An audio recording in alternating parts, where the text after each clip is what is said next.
जादुई फूल बेचने वाला भूत। रामनगर नाम का एक गांव था। उस गांव से दूर एक सुनसान जगह थी जहां पर एक डरावना भूत रहता था। उस भूत ने अपने घर में तरह तरह के रंग बिरंगी फूल उगा रखे थे, जिन्हें वो टोकरे में भरकर आम आदमी के रूप में बेचने के लिए ले जाया करता था। रामनगर के पास ही में एक बस स्टैंड था, जहाँ एक दिन वो भूत एक आम आदमी के रूप में अपना फूलों से भरा टोकरा लेकर जाता है और बोलता है, अरे वाह, फूल बेचने के लिए ये जगह तो सबसे बढ़िया है। यहाँ तो बहुत से लोगों का आना जाना लगा ही रहता है। तभी वहाँ एक बस आकर रुकती है और भूत जोर जोर से आवाजें लगाने लगता है। फूल ले लो, फूल, सुंदर सुंदर रंग बिरंगी फूल ले लो, फूल। तभी बस में बैठा एक आदमी फूल वाले को बुलाता है। अरे फूल वाले भैया, ये लाल वाले फूल कैसे दिए हैं? साहब, ये लाल फूल है 10 रुपए में एक। अरे भाई, 10 रुपए में सिर्फ एक? इतने में तो एक पूरी माला आ जाएगी। अरे साहब, चलिए आपको 10 रुपए में 2 फूल दे देता हूँ। घर जाकर अपनी धर्मपत्नी जी को दीजिएगा। ये लाल फूल देखेगी तो वो बहुत बहुत खुश हो जाएंगे। बस में बैठे कुछ और लोग भी उससे फूल खरीद लेते हैं और बस वहाँ से चली जाती है। भूत हंसते हुए बोलता है, आज तो मजा ही आ गया, मेरे काफी फूल बिक गए। अरे इन सब लोगों को क्या पता कि मेरे इन फूलों की खुशबू जो भी सुंदर औरत लेगी वो मेरे वश में हो जाएगी, और इन फूलों का असर सिर्फ सुंदर औरतों पर ही होगा, और वो सब छोड़ छाड़ कर मेरे पास भागी चली आएंगी। ऐसा बोलकर भूत जोर जोर से हंसने लगता है और अपने घर चला जाता है। फिर बस वाला आदमी अपने घर पहुंचकर अपनी पत्नी को बुलाता है और मुस्कुराते हुए उससे कहता है, ओ मेरी प्यारी शीला, अरे जरा देख तो, आज मैं तुम्हारे लिए क्या लाया हूँ। अजी क्या बात है, आज तो आप बहुत खुश नजर आ रहे हो। मैं अपनी लाल परी के लिए लाल गुलाब लाया हूँ। अजी आप भी ना कैसी बातें करते हैं। ये गुलाब तो सच में बहुत सुंदर है, इसकी खुशबू से तो पूरा कमरा ही महक उठा। ये कहकर शीला फूल अपने बालों में लगा लेती है। फिर रात को वे दोनों अपने कमरे में सो जाते हैं। आधी रात होते ही शीला अपने घर से निकलकर भूत के पास पहुंच जाती है। अरे वाह, मेरे फूलों की खुशबू आखिर तुझे मेरे पास ले ही आई। फिर भूत शीला को एक कमरे में बंद कर देता है। तभी 2 और सुंदर औरतें वहाँ आती हैं। वे औरतें भी उस भूत के वश में होती है। भूत उन्हें भी ले जाकर शीला के साथ कमरे में बंद कर देता है। अगले दिन भूत फिर से आम आदमी का रूप लेकर बस स्टैंड पर फूल बेचने के लिए जाता है, और तभी लोगों से भरी हुई बस स्टैंड पर आकर रुकती है। फूल ले लो, फूल, सुंदर सुंदर खुशबूदार रंग बिरंगी फूल, हर तरह के फूल है मेरे पास। फूलों की माला, फूलों का गजरा, जो भी पसंद आए वो ले लो। अभी बस में 2 दोस्त रामू और श्यामू बैठे होते हैं। अरे फूल वाले, एक सुंदर सा गजरा तो देना भाई। अरे वाह रामू, क्या बात है, भाभी जी के लिए गजरा? हाँ भाई, तेरी भाभी को बालों में फूल लगाना बहुत पसंद है। अरे श्यामू, तू भी कुछ ले ले अपनी पत्नी जी के लिए, वो भी खुश हो जाएंगी। हाँ हाँ भाई, अरे तुम भी एक गजरा ले लो अपनी पत्नी जी के लिए।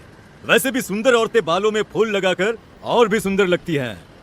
ठीक है भाई, अगर तुम इतना कह रहे हो तो एक गजरा मुझे भी दे दो।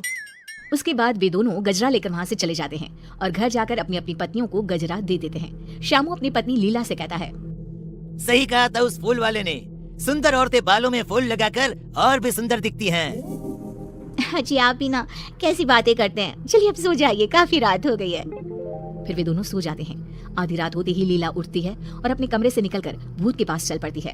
तभी श्यामू लीला को बाहर जाते हुए देख लेता है और लीला को आवाज देता है, अरे भगवान, आधी रात को कहाँ जा रही हो? पर लीला पर भूत के फूलों का असर होता है। थोड़ी दूर जाकर लीला गायब हो जाती है और भूत के पास पहुंच जाती है। श्यामू ये सब देखकर डर जाता है। थोड़ी देर में सुबह होती है और श्यामू भागते हुए अपने दोस्त के पास जाता है और उसे सारी बात बताता है। अरे भाई, ये क्या बोल रहे हो? कल रात से तेरी भाभी भी नहीं मिल रही है। जब से उसने अपने बालों में गजरा लगाया तब से वह बस फूलों की बातें किए जा रही थी। भाई, हो ना हो हमारी पत्नियों के गायब होने के पीछे जरूर उस फूल वाले का हाथ है। फिर वे दोनों बस स्टैंड पर जाते हैं और फूल वाले का पीछा करते हैं। पीछा करते हुए वे भूत के घर तक पहुंच जाते हैं और चुपचाप खिड़की से देखने लगते हैं। फूल वाला आम आदमी अब अपने भूतिया रूप में आ जाता है, जिसे देखकर सारी औरतें बहुत डर जाती हैं और जोर जोर से चिल्लाने लगती है, अरे नाश पीटे, हमने तेरा क्या बिगाड़ा है जो तू हमें यहाँ पकड़ कर ले आया है।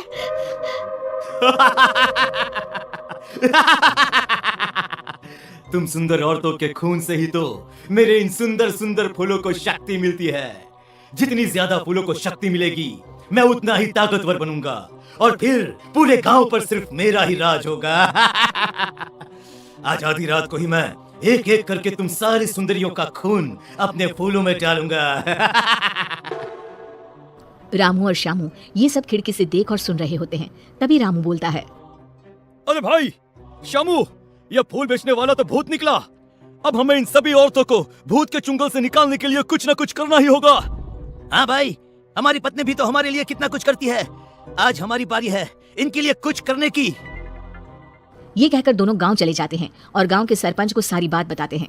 तभी कुछ और लोग भी वहां आ जाते हैं। उनमें से एक आदमी सरपंच से कहता है, सरपंच जी, मेरी बीवी भी 2 दिनों से गायब है, कहीं वो भी उस भूत के पास तो नहीं चली गई? तभी रामू सरपंच से कहता है, सरपंच जी, मेरे पास एक आइडिया है। क्यों न मैं और श्यामू औरत के रूप में किसी तरह उस भूत के पास चले जाए और मौका मिलते ही उसके बगीचे से फूलों को तोड़ दे। अपनी पत्नियों को बचाने के लिए तुम सब उस शैतान भूत से भी लड़ने को तैयार हो। ये देखकर मुझे बहुत खुशी हो रही है। अरे भाई, रात होने वाली है। भूत उन सब औरतों को कुछ करे उससे पहले हमें वहां पहुंचना होगा। ये कहकर सभी वहां से चले जाते हैं। रामू और श्यामू साड़ी पहनकर भूत के पास जाते हैं।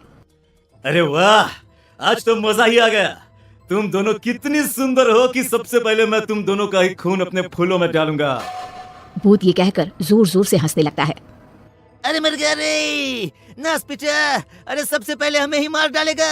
रामू मौका देखकर सरपंच और गांव के बाकी लोगों को भूत के फूलों के बगीचे में ले जाता है और सभी मिलकर फूलों को तोड़ देते हैं। जैसे ही फूल टूटते हैं, भूत जलने लगता है और जोर जोर से चिल्लाने लगता है, तुम दोनों ने मेरे साथ धोखा किया है, मैं तुम दोनों को नहीं छोड़ूंगा। आखिर भूत राख में बदल जाता है। सभी औरतें भूत के चंगुल से निकलकर बहुत खुश होती हैं और सब अपने गांव वापस लौटते हैं।